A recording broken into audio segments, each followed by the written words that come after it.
Edgar Bronfman Jr. has abruptly dropped his 11th-hour bid for Paramount Global as the clock ticked down on the time frame that his group had to finalize a firm offer that could be a viable alternative to Skydance Media's pending takeover agreement.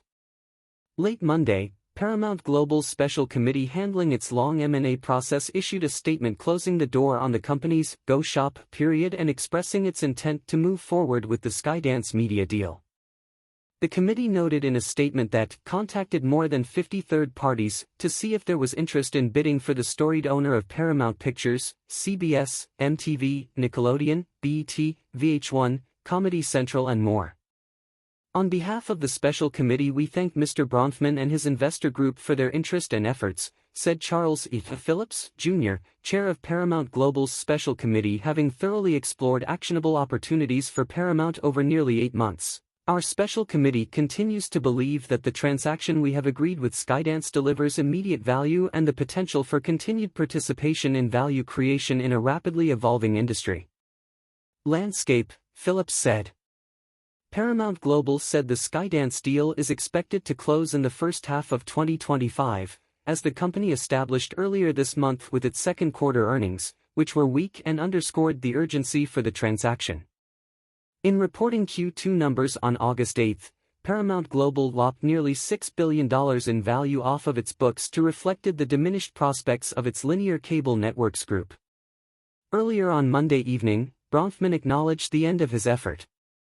Tonight, our bidding group informed the special committee that we will be exiting the go shop process. It was a privilege to have the opportunity to participate, Bronfman said in a statement Monday night. We continue to believe that Paramount Global is an extraordinary company, with an unrivaled collection of marquee brands, assets, and people. While there may have been differences, we believe that everyone involved in the sale process is united in the belief that Paramount's best days are ahead. We congratulate the Skydance team and thank the special committee and the Redstone family for their engagement during the go shop process, Bronfman said. Bronfman's group threw a wrench in Skydance Media's plan to close its takeover agreement for Paramount Global that is valued at about $8 billion. Skydance and Paramount Global have been doing the M&A tango since late last year. A number of industry players, from Apollo Global Management to individual operators such as Byron Allen and Stephen Paul, have made noise over the past 8 months about trying to buy Paramount. Bronfman, in the final days of the go shop window built into the Skydance Paramount takeover agreement, went the farthest with the Paramount Global Board's special committee tasked with handling the tumultuous M&A process.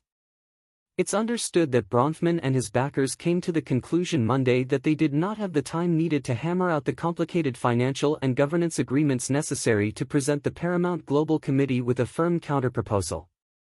Clearly, they also got no signals from Paramount that there was any will to pursue another extension with Skydance to allow for discussions. Skydance reluctantly baked in a 6-week go shop period, allowing Paramount Global to seek superior offers into the final agreement that it wrangled last month after months of on and off negotiations. The go shop provision was a must for the seller, as it is an effort to protect Paramount Global controlling shareholder Sherry Redstone from shareholder lawsuits, as the terms of the Skydance transaction are generally more favorable to her than they are to owners of the company's common stock.